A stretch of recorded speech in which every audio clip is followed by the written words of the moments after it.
In order to use the Read 180 program in the classroom effectively, the teacher must follow 6 steps towards proper understanding and implementation.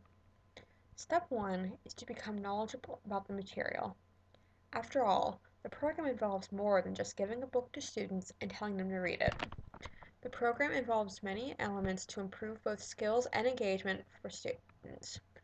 Part of the program includes anchor videos to build background knowledge, stretch texts to extend their understanding of topics beyond the confines of the main text, extended writing to build writing skills, and projects designed to introduce them to college and career options related to readings.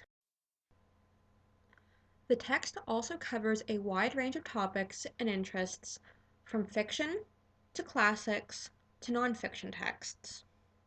Scholastic provides teacher in-service days to help familiarize teachers with the program and instruct them in proper use, as well as both online and in-person support. In Step 2, teachers set aside enough time during their school day where they can adequately implement the program. Recommended time for the Read 180 program is 90 minutes, 5 days a week, with the time allotment split into multiple parts, which we will go over in subsequent steps. Depending on the type of reading block used and the time available for instruction, alternate models for dividing time can be used, but the basic setup remains the same for all models, with only the allotted time frames changed. Time estimates in the following steps are based off the 90-minute model, and alternate models can be found in the Read 180 website through Scholastic's main site. Step 3 is where the product begins to actually be used during the school day. During this step, a 20-minute period of whole group instruction is performed, with students from all reading levels doing the same or similar tasks. During this time, the teacher can go over reading skills and strategies or teach and review vocabulary, writing, and grammar with the students. In Step 4, after the large group instruction is finished, the class is split into 3 learning groups, usually grouped by relative reading level, and assigned to one of 3 tasks, which the 3 groups will cycle through during the reading block. The first group participates in small group instruction with the teacher, reading directly from the Read 180 book or our book, receiving assistance for their own individual needs. The teacher also uses a book called Resources for Differentiated Instruction to ensure that all students are receiving the most appropriate instruction possible for their level of skill. The second group is assigned to computers, on which they use the Read 180 software, which is designed to personalize itself to each student based on their performance and individual needs. Using the program, students are able to deepen their understanding of the topics, practice spelling and word recognition, practice comprehension and active reading, and form opinions about the topic, all monitored by the program and morphing to better assist the student with every turn.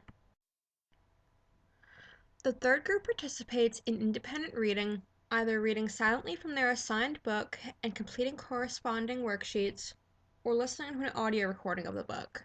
In this group, students work on building comprehension skills. The groups rotate every 20 minutes approximately until all 3 groups have visited each station.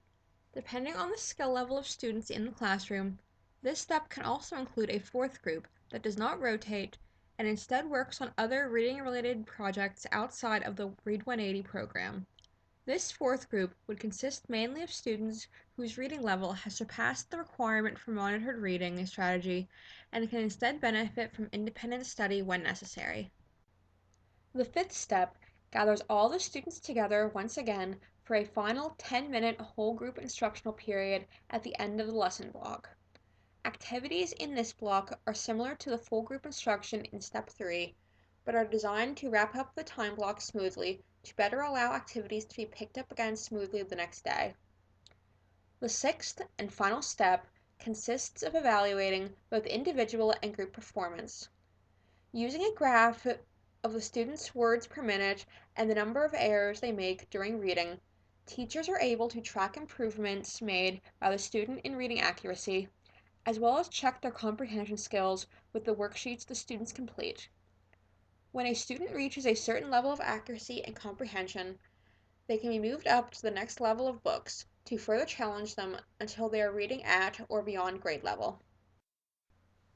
For more information on the Read 180 program, as well as examples of the program in use, please see page 429 of Inclusion Effective Practices for All Students. Thank you.